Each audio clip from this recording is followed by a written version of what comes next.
by the Montana Television Network. Montana This Morning continues on Montana's News Leader. Opposition is growing to the president's national emergency declaration. I'm Mark Liverman with a reaction from both sides of the aisle. And the Land and Water Conservation Fund finally on its way to the president's desk. Coming up, learn why that program's so vital to Montana's economy. Good morning to you. It is 6:30 here on your President's Day Monday, and our top story for you now is President Trump agreed to sign congressional spending deal that included $1.3 billion for barriers along the border with Mexico. The president has declared a national emergency to secure billions more in funding. Now, as CBS's Mark Liverman reports, President Trump faces opposition on several sides. President Trump appears prepared to issue his first veto if Congress votes to block his national emergency declaration along the border with Mexico. He's going to protect his national emergency declaration, guaranteed. White House senior advisor Stephen Miller said on Fox News Sunday, the president has the right to take action on the border under the National Emergencies Act of 1976. If the president can't defend this country, then he cannot fulfill his constitutional oath of office. The president declared the national emergency on Friday. Lawmakers refused to provide the billions of dollars he demanded for his border wall. The move would free up about $8 billion for the wall by shifting it away from the Defense Department and other agencies. Sadly, we'll be sued, and sadly, it'll go through a process, and happily we'll win, I think. Democratic Senator Chris Coons said on CBS's Face the Nation that Congress needs to defend its power over the budget. We should not set the terrible precedent of letting a president declare a national emergency simply as a way of getting around the congressional appropriation process. California's Attorney General told ABC's This Week his state would sue to block the emergency order. There is enough evidence to show that this is not the 9/11 crisis that we faced back in 2001. It's not the Iran hostage crisis we faced in 1979. House Democrats have said they plan to introduce a resolution to stop the emergency declaration. Mark Liverman, CBS News. Now, Mark tells us the American Civil Liberties Union and Public Citizen, a nonprofit watchdog group, also say they plan legal action against the emergency declaration. So clearly much more to follow on that story. Absolutely. A lot more to follow on the temperature. Yeah. Hopefully that it's going up, and up. Let's just use one up. Yeah. And it's not a big up, it's kind of small. Temperatures this morning near 0 for most of the area, near 30 below in West Yellowstone. We are going to see breaks in the sunshine, a few flurries out there. Temperatures will probably only be into the single digits for the afternoon today. But we are looking at slightly warmer temperatures later this week. Nothing real significant, but we will talk more about that, of course, in just a few minutes. What he meant to say is it's not a jump, it's just standing on its toes. That's all we're doing. Ish. Yeah. Almost 6:33 now on this Monday. Last week, the United States Senate passed Public Lands Package 92-8. And this bill includes the Land and Water Conservation Fund, which helps fund fishing access sites, trails, and playgrounds around the nation. MTS Badaris-Babb talked with local conservation groups who are hoping for funding for this program, that it gets reinstated soon. It spans industries. It brings people into Montana to recreate. It also brings jobs. So it's a critical program for Montana's economy. Marnie Hayes is talking about the Land and Water Conservation Fund, a fund that invests money from oil and gas revenue to develop public lands. Back in September, Congress did not extend the funding, so even though it is authorized, the LWCF cannot be used. It would be like trying to run a car with no gas. So to have the program reauthorized without any funding accomplishes one significant piece, but leaves another one still on the table. That's where the Public Lands Package comes in. The bill has gained support from both Montana state senators, but due to the government shutdown, the process of getting that bill through Congress was halted. However, now it has officially passed the Senate and is on its way to the House before ending up at the president's desk for a final signature.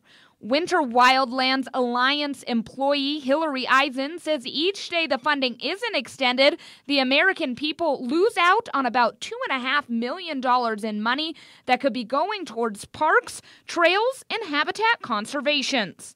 It was a big disappointment, and it's been frustrating, I think, for Montanans all across the state that it's taken Congress so long to act, but we are again very grateful for what the Senate has done and very hopeful that the House will quickly follow suit.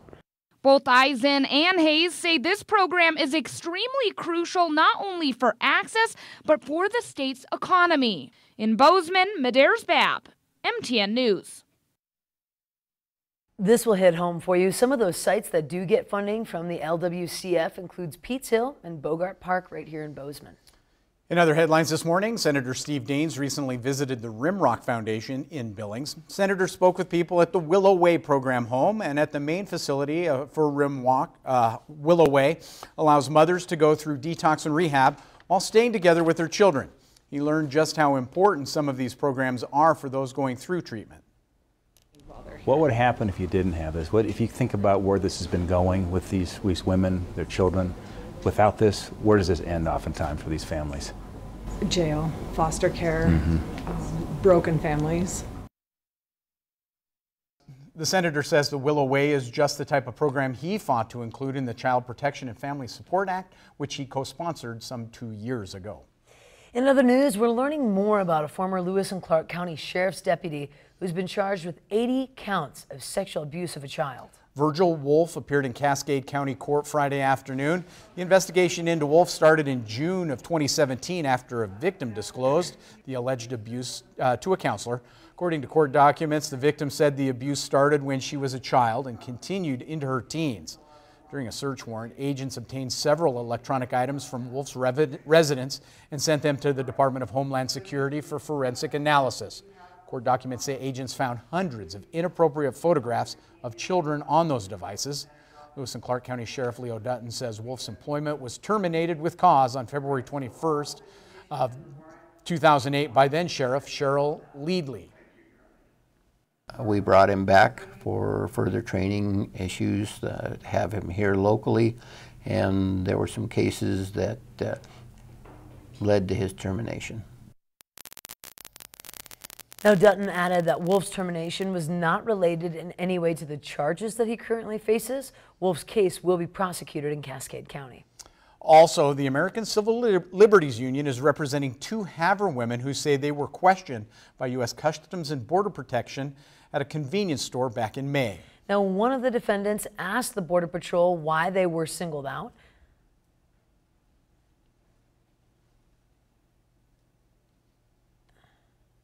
So can you tell us in the video, please, why you asked us for our IDs, please?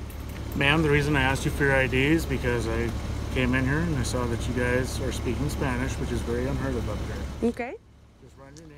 Now, a press release from the American Civil Liberties Union states the women Ana Suda and Martha Hernandez were standing in line when an agent approached them, commented on Hernandez's accent, and asked where she was born. The release goes on to explain that the 2 women were ordered to show identification. When Suda and Hernandez showed their valid Montana driver's licenses, they asked why the agent was asking them. The agent allegedly said it was because they were speaking Spanish. Now, when Suda sat down with MTN in May, shortly after the incident, she said she felt targeted. She said her daughter feared she could no longer speak Spanish in Havre and considered moving. And the lawsuit cites violations of the 4th Amendment. Also, shifting gears here again, this week under the big sky, caring for sheep in Montana's extreme landscape can often be challenging. The team at Duckworth Wool utilizes techniques and traditions that go back centuries to ensure their sheep stay safe and healthy. Here's a look. Under the Big Sky is sponsored by Rocky Mountain Vein Clinic and Markovich Real Estate. Our sheep herders are mostly Peruvian. They come in on work visas. Our summer range actually doesn't even have fences. So herding the sheep is really important. It's a really unique job. They stay with the sheep 24/7. The sheep herders live in a traditional sheep wagon. You can see a couple behind me. Those wagons are useful because they can be moved in the rugged mountains and stay with the sheep. The sheep herder's job is to make sure that they stay where they belong and that they go through their rotation correctly, making sure that they don't go over the same place too many times. It keeps the land healthy and makes it sustainable. We also have guard dogs, which live with the sheep. Those dogs have the instinct to be protective of the sheep. They help keep the wolves, coyotes, and bears at bay. It's a really effective way to coexist with those predators. We just kind of claim our space and they stay out of it. It is a lost art, herding sheep. It's almost like a language to keep the sheep moving in the right direction.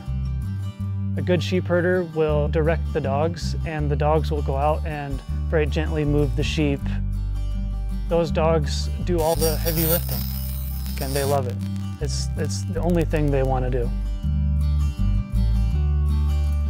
We have guys that have worked with us for as long as 23 years now.